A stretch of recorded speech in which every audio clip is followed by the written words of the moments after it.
Jamb candidates, welcome to the continuation of our lessons. Okay, and today we are continuing with plant hormones. Remember, the plant hormones are also called the phytohormones.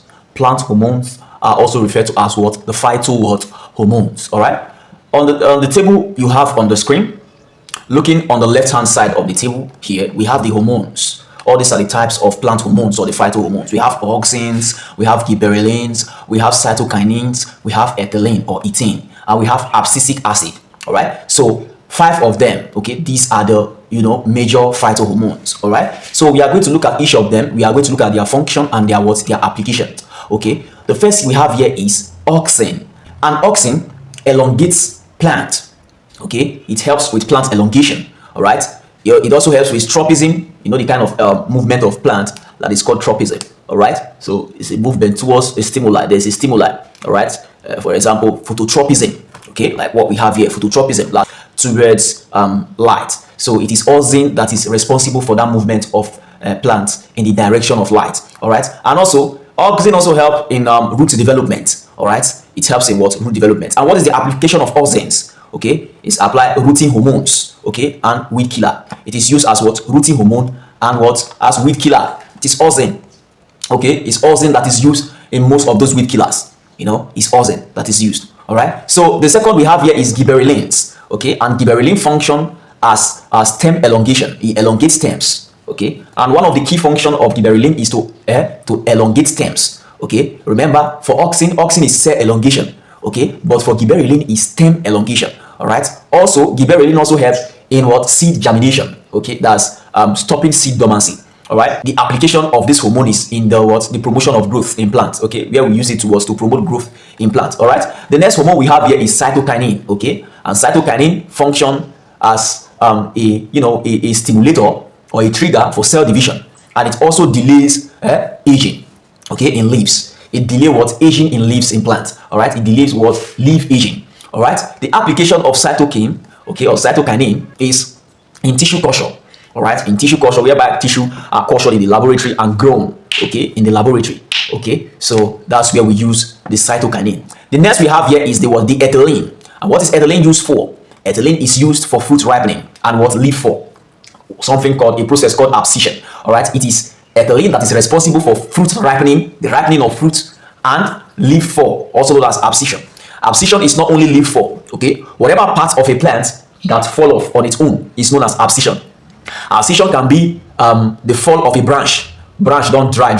It by itself fall, come down. Okay, so it's not just only leaf. Any part of a plant that falls off on its own naturally is called abscission. You also have abscission of fruits. When fruit falls, okay, from the tree, okay, is known as abscission. Okay, so any fall from the plant, that occur on its own, that is natural, it is known as abscission. Okay, and abscission, plants abscess because number one, it could be that there's a deficiency in some nutrients, especially in hormones of the plant.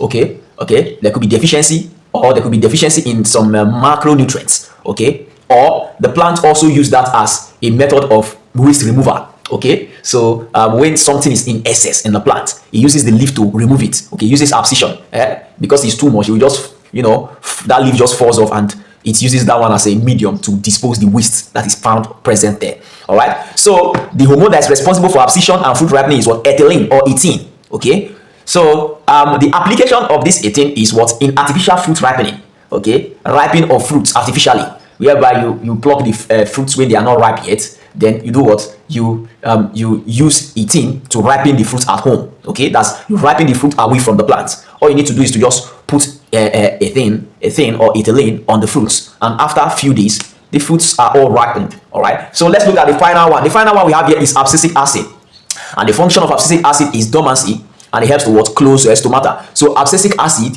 induces dormancy in seed. It induces dormancy in seed. Remember, dormancy helps to prepare seed for dispersal. Okay, dormancy helps to what? Prepare seed for dispersal. All right, so also it helps in the what? In the closure of the stomata. Okay, preventing the plant from losing too much water through transpiration. So it also helps in the closure of stomata, this abscisic acid and dormancy. All right, so what is it used as? What is its application? It is used as what? As an anti-transpirant. Okay, to prevent plants from losing too much water. okay, through the what? The induction of the closing of the stomata. Because it induces the closure of the stomata, it is used, or it is suitable as an antitranspirant used in plant, especially during drought season when there's not much water for plants. You use it on plants so that the plant doesn't lose too much water. Now let's understand tropism. Tropism. What is tropism? We've discussed this before, but because we are, discussing phytohormones, let's look at it once more. Tropism is the growth towards a stimuli. There is a stimuli. The growth is directional. There is a stimuli. Okay. For example, when plants, for example, grow towards stimuli, it's called phototropism. Okay. Light stimuli. The stimuli is light. Okay. So phototropism occurs when plant grows towards a stimuli called photo, and photo is referred to as what? Light. Okay. And auxin move to the what? The shaded side. Auxins move to what? The shaded side. The auxins in the what? The part of the plant moves to the shaded side. Okay, but the plant is directed towards the light. Okay, remember, auxin is responsible for this movement. Okay, this tropism in plant. It is auxin hormone, that is the phytohormone that is responsible for this kind of movement in plant. All right. The next one we have here is eutropism. So it's a kind of movement in plant whereby the roots and the shoots moves either upwards or downwards. Okay, and that's what helps us in naming, this geotropism. We have positive geotropism and negative geotropism. When you have a positive geotropism, it means that the root grows downwards. Okay, that's a positive geotropism. Okay, but when we have a negative geotropism, it means that the shoot grows up. The shoot grows up. That's a negative geotropism. A negative geotropism. But a positive geotropism, the roots grow downwards. The roots grows downward. Okay, but in negative geotropism, the shoot grows upward. As simple as ABCD. Let's look at homeostasis. Homeostasis. All right. Homeostasis. Homeostasis in simple term is the regulation, the coordination of the internal environment in the body. That environment that you cannot see with your naked eyes. That environment that consists of organs and organ system in the body. The regulation of that environment so as to ensure that constant functionality is achieved at all time. All right. So as to ensure that the system is constantly working. That is the function of what? Homeostasis. So homeostasis is the process whereby the internal environment of the body is regulated, coordinated, so as to ensure that there is a constant function of that internal environment. Very easy. All right. So it is made possible by two systems. Yes, of a truth. You have the endocrine system and the nervous system. These two systems play an important role in the control of homeostasis. Okay. They are the systems that procure homeostasis. They are the systems that coordinate homeostasis. They are the systems that work hand in hand in harmony to ensure that homeostasis occur. Let's look at regulation of temperature as part of homeostasis. All right. The regulation of body temperature is controlled by a part of the brain called the hypothalamus. Okay. And remember, the hypothalamus is the control center of the endocrine system. Okay. It is located on top of the pituitary. Okay, so the pituitary is usually attached adjacent to the hypothalamus. All right. So for temperature regulation, we have different types of temperature regulation, but we are going to look at the two major types of temperature regulation. All right. The first one is the homotherms, or the homothermic animal or organisms. All right. Then the second one is the poikilotherms, the poikilothermic animals or organisms. Between these two types of temperature regulation, it is easy to know them. Anytime you hear homo, okay, it means that you just have something constant. One, okay? One is constant. But this poikilo, different temperature.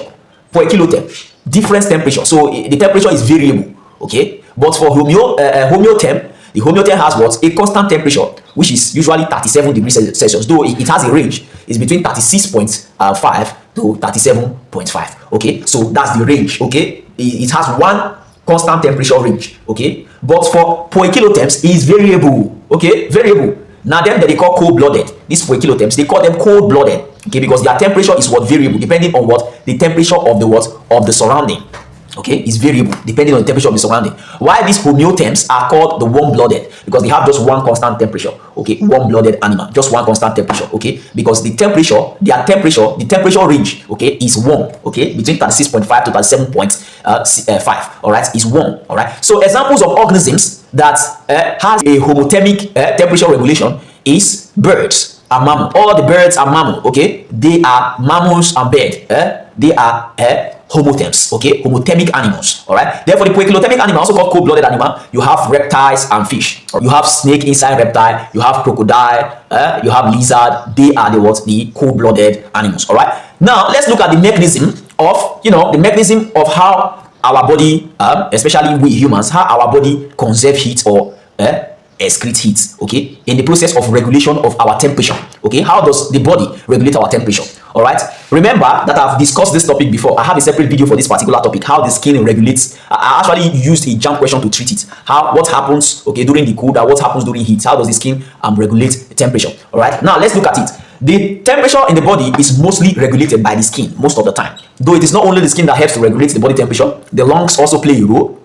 The kidneys, the urinary system also play a role. So you excrete heat through your lungs, okay, through air, okay, through the water moisture you breathe out. You also excrete heat through your urine output, okay. You also excrete heat through there. All right, so that's that for that. Now let's look at the mechanism at which the skin, okay, controls the body temperature. When the temperature of the body is too hot, okay, sweating occurs. Okay, sweating occurs. So this sweating occurs is a physiological mechanism that the body employs to cool the body up. So it cools the body up by what they call convection. Okay, so exchange of heat between medium.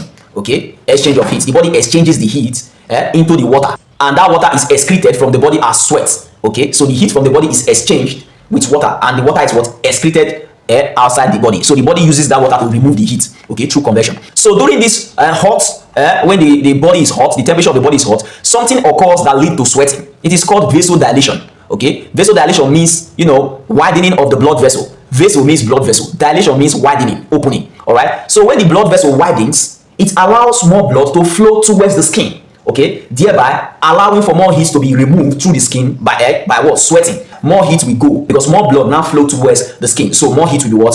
So this vasodilation is triggered by the hypothalamus. Is hot. All right, so the hypothalamus sends signal to the vessels, the tiny blood vessels in the skin. You know, it contains smooth muscles. All right, it sends signal to that smooth muscles to dilate, and when the smooth muscle dilates, the vessel dilates and blood flow, more blood flow towards the skin to eliminate the heat in the blood through sweating. All right, so but when the body is cold, shivering occurs. Okay, shivering occurs. And how does this shivering occur? Okay, first of all, what happens is that the hypothalamus sends signal to the blood vessels, okay, found in the skin, making them to constrict, because the body is trying to conserve as possible, because the temperature of the body is now low, because everywhere is cold. All right, so the body is trying to conserve heat so that the body will can't lose all the heat within the body. Body will can't cool, it will can't lead to death, because there are temperature that favors enzymatic function in the body. So that's that for that. So you see, both enzymatic and hormonal function in the body, there are particular temperatures, especially room temperature favors their functionality. All right, as soon as vasoconstriction occurs, what's the meaning of vasoconstriction? The vessel means blood vessels, okay. Then constriction means, you know, tightening, okay. When something is tight, a pipe or a hose, a tube that was like this, now turns like this. Less blood or less fluid is going to flow past that tube, all right, and it's going to flow at a higher pressure. So less blood is going to flow towards the surface of the skin, thereby preventing over sweating. So the person will hardly sweat. That's why when you dey inside AC, you will hardly the sweat inside AC, okay, or when the weather cool well, you will hardly the sweat. And also this also, you know, the hair also stand. Signal is also sent to the papillae muscle, okay, the pili muscle in the skin, to erect the hair, okay, to erect the hair you have in the skin, the hair. So when the hair stands up, it covers the pores, okay, it covers the pores, preventing cold from passing through, okay, preventing cold from passing through the pores and entering the body. So cold can pass and enter the body through that, you know, that raised up hair. So the hair, when the hair raises up, it blocks the pore better. All right, so when you feel hot, when everywhere the hot, the weather is too hot, the temperature of the body is high, your hair go fall, okay, your hair go fall, so that the pores of the hair will open up so that you can easily sweat can come out through. But when you feel cold, the temperature of the body is low, hair erector muscle will contract, thereby raising all the hairs. All the hair will stand. You can't get goosebumps, okay, because of that contraction of the hair muscle. You can't get goosebumps. All right, so shivering also occurs as a response of the body to very cold condition. All right, shivering is a process whereby the body attempts to make heat. It occurs when the liver is forced to metabolize. The liver is forced to start metabolism. You know that heat is a byproduct of metabolism. When sugar is burnt, heat is given up. So it is that advantage, that privilege that the liver takes to, you know, metabolize. So as the liver metabolizes, and also the muscles too, muscle activities, okay, metabolism. That's why the person starts shivering. The muscle starts contracting involuntarily. Okay, this one you can't control it. It's the body physiological response, a normal response of the body towards cold weather. Okay, so when the body is very cold, so the person starts shivering. So that is metabolic activity of the muscle. It occurs as a result of metabolic activity of the muscle to help quickly produce heat, so that the heat content of the body will not fall too low, okay, and affect enzymatic and hormonal function. Now let's look at water and salt regulation in the body.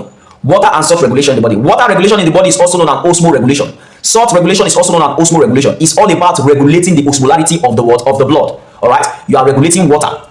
Salt also influences the amount of water you have in the body. Okay, so that's why osmoregulation consists of both water and salt regulation. All right, so there are majorly two hormones that are responsible for water and salt regulation. Okay, we have one hormone responsible for water regulation, we have the other responsible for salt regulation. Okay, the first hormone we have here is the ADH. We already treated hormones, and the ADH means what? The antidiuretic hormone. And I talked about diuresis. The meaning of diuresis is excreting water. That is diuresis. When you now say antidiuresis, that's against excretion of water. It means a hormone that what cause, or a hormone that is against the excretion of water. That's a hormone that prevents the kidney from excreting water. Okay, so this is how the body regulates water and salt. Okay, through ADH and aldosterone. Okay, aldosterone helps to what? Regulate salt, the quantity of salt in the body. And it is through this aldosterone that the blood pressure is regulated. Okay, through this aldosterone. All right, we are going to look at the source and the function of these hormones in the regulation of water and salt. All right, for ADH, ADH is produced in the pituitary, that's the source, and it increases water reabsorption in the kidney. It forces the kidney to reabsorb more water, especially it acts majorly at the loop of the Henle. So it forces the kidney to absorb more water. All those water that the kidney wanted to excrete, it forces the kidney to reabsorb them back and take it back to the body, take it back to the blood instead of excreting it as urine. All right, so this usually happens when the water content of the body is very low. Okay, maybe you have sweated too much, weather too hot, you don't lose too much water, so the kidney helps. That's why you notice that when you are sweating, while you are sweating, you hardly urinate. So it is the body's normal protective mechanism to help conserve more water. Remember, water is needed for biochemical activities in the body. It's needed for the blood pressure maintenance and regulation. So water is very, very essential to life. All right, so the second we have here is the aldosterone. That's what? That controls or regulates salt. Okay, and I told you that salt also help to regulate blood pressure.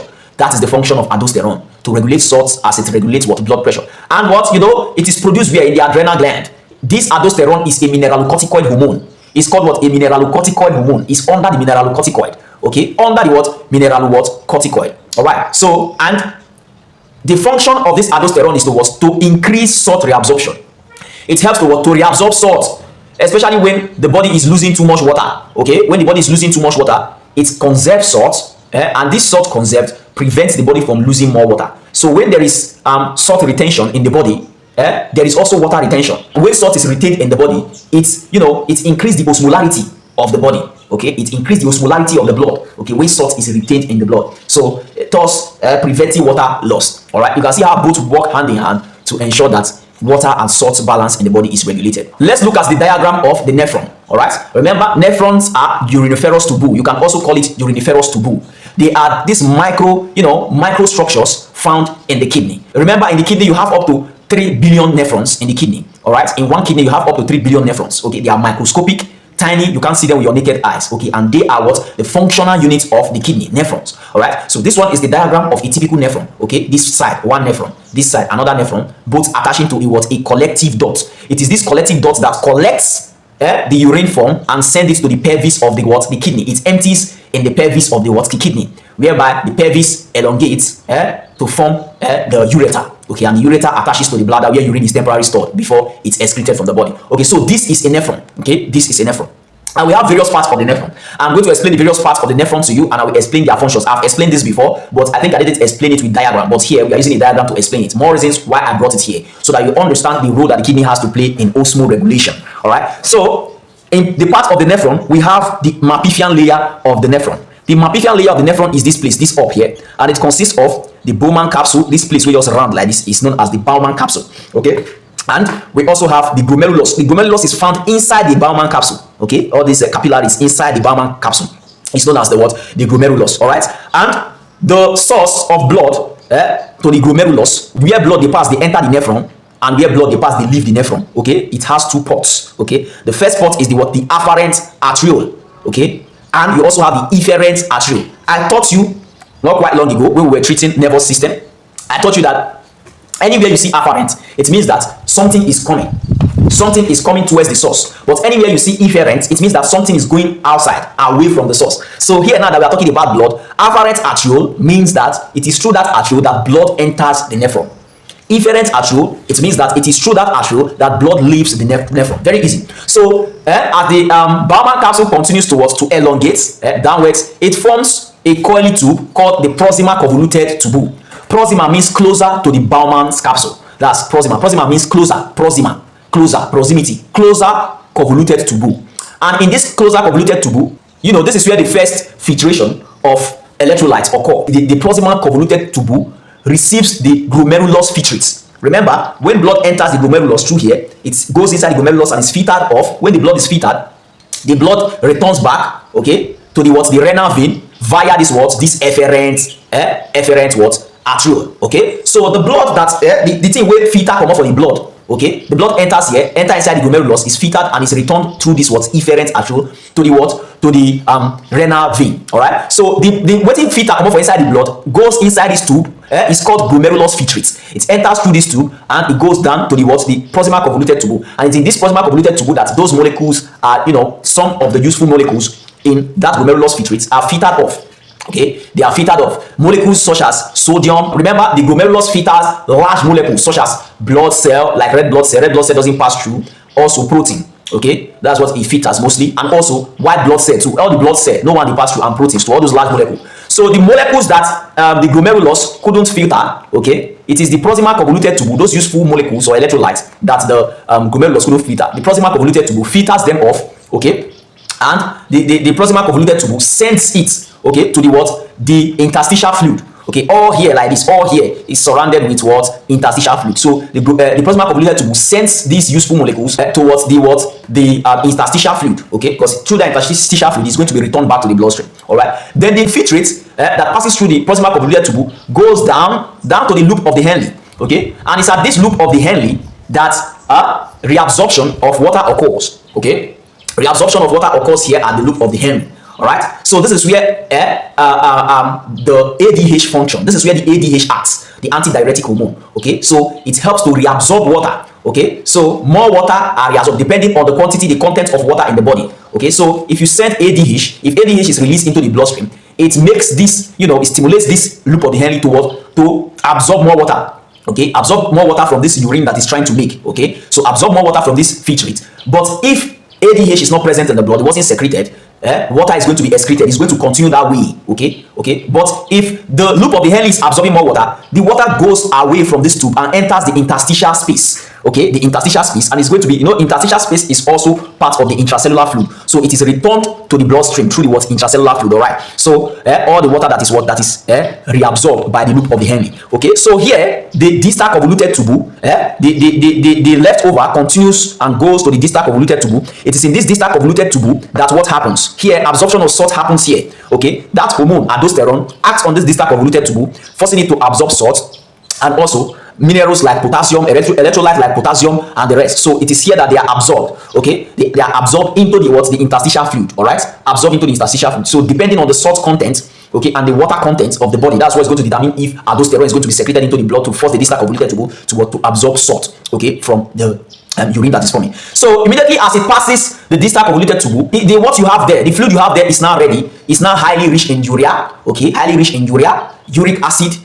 carbamide. Okay, and also salt. Okay, and it's sent into this collective duct. Okay, this collective duct further enters the what? It further leads the urine, directs it into the what? The pelvis of the kidney, and the pelvis of the kidney, the structure thins out to form what is called the ureter, and the ureter sends the urine to where? To the what? The urinary bladder, where it's temporarily stored until you are triggered to urinate. Okay, you now excrete the urine as a waste to the exterior via the urethra of your penis or your vagina. Now let's look at how this nephron unireferous tubule is arranged in the kidney. Okay, because Jamb, they ask questions from here. Well, let's look at it now. Okay, so this is the kidney, the macroscopic structure of the kidney. That's the structure of the kidney that you can see.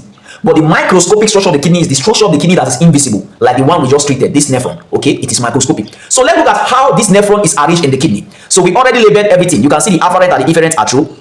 You can see how the nephron is arranged in the kidney. Look at the Bowman's capsule. First of all, let's look at the structure of the kidney. You can see this place labeled the cortex. Okay, so this part of the kidney round like this part is called the cortex. Okay, while this inner part like this is called the medulla of the kidney, where you have the pyramid. This pyramid is called the medulla of the kidney. Okay, you can see the renal arteries where blood passes to enter the kidney, and the renal vein where blood leaves the kidney from. Okay, you can see the pelvis of the kidney, the renal pelvis that thins out to form the ureter. All right, this ureter elongates and enter into the bladder. Okay, the urinary bladder. Okay, all right, so this one is the nephron inside the kidney. For example, you can see the Bowman's capsule, you can see the proximal convoluted tubule, you can see the loop of the Henle, you can see the distal convoluted tubule, then you can see the collective duct. You can see where the collective duct directs into. It directs into the pelvis. Okay, where the urine form is collected and sent to this ureter down into the bladder, the urinary bladder. Okay, so you can see Jamb can ask you what part of the kidney is the glomerulus found. What part of the kidney is glomerulus found? So look at this diagram now. See how the nephron is arranged inside the kidney. Where is it found? The glomerulus is found in the cortex. Look at it. The cortex. That's where the glomerulus is found. So you have the glomerulus in the cortex. You have the proximal convoluted tubules in the cortex. You have the distal convoluted tubule in the cortex. You have some part of the collective duct in the cortex. All right. The only part you have in the medulla is the loop of the Henle and some part of the what? The collective ducts. Okay. Some part of the collecting ducts and the loop of the Henle. That's where you have in the medulla of the kidney. This is the medulla of the kidney. Okay. So I just want you to know that. All right. So when blood enters through this renal artery, it enters and goes into the nephron. You have billions. I told you that you have billions of nephron inside this kidney. Okay, it enters into the afferent arteriole. Okay, and is filtered inside this glomerulus. Immediately as the blood is filtered, what is filtered off from the blood? Okay, the blood is filtered. You have some stuff that goes out of the blood, like all those, every other part of the blood, the plasma of the blood. You know, the blood contains dissolved substances. Okay, that plasma of the blood is filtered off, and the blood is sent back. Okay, the blood doesn't pass through. Blood cells doesn't pass through the glomerulus. Okay, it has a semi-permeable wall that permits it selectively allow molecules to pass through. Okay, so blood doesn't pass through. Okay, protein doesn't pass through because they are large molecules. Okay, blood cells and protein doesn't pass through. So those plasma that passes through enters and comes down here, goes to the what? The proximal convoluted tubule. So that is called glomerulus filtrate. Okay, so that blood that was filtered off, the blood cells and protein that was filtered off, is now returned back to the efferent arteriole, and this efferent arteriole connects with this renal vein. You can see blood don't enter inside the kidney and it don't come out through the renal vein. It enter through the renal artery, go inside the glomerulus, and it come out through the renal vein. You can see the normal circulation. Okay, and this renal vein empties where? It empties into the iliac vein. Okay, it empties into the what? The iliac vein. So that's it. The moment blood enters your kidney and fail to leave, there's a problem. Problem don't come. The moment blood enter your kidney and it don't come out again, there's a problem. Do not forget that the color of the kidney is reddish brown. And remember, the formation of urine is classified into or the stages of formation of urine. We have 3 stages of formation of urine. We have the glomerulus filtration, the one that I just explained here. Is also called ultrafiltration, whereby the glomerulus filters blood and protein off the blood. Okay, it's like separating the plasma. Okay. The glomerulus filtrate is more of plasma, dissolved substance that go into the proximal convoluted tubule. All right. The formation of the glomerulus filtrate ends the ultrafiltration or the glomerulus filtration. Okay. So when it enters this proximal convoluted tubule, another process continues. Okay. That process is called what? It's called selective reabsorption. Okay. Selective reabsorption. So useful substances in the plasma, it's reabsorbed into the what? Into the interstitial fluid. Okay, and that interstitial fluid, remember, is an intracellular fluid. It's taken back into the bloodstream. Okay, and it continues around this distal convoluted tubule. What happens there? Something called tubular secretion. Okay, tubular secrection. Okay, those useful substances left in the blood is secreted, especially potassium. Okay, potassium and some other molecules, some other electrolytes are secreted, especially bicarbonates, depending on the pH of the blood. Bicarbonates, hydrogen anion, they are secreted back into the blood, okay, into the interstitial fluid to be taken back to the bloodstream. So tubular secretion, okay, secretion, okay. So the final product content is urine, which is what? Rich in uric acid and urea, also rich in water, also rich in what again? Salt, okay, mineral salt. Okay, so that's that for the kidney and the formation of urine.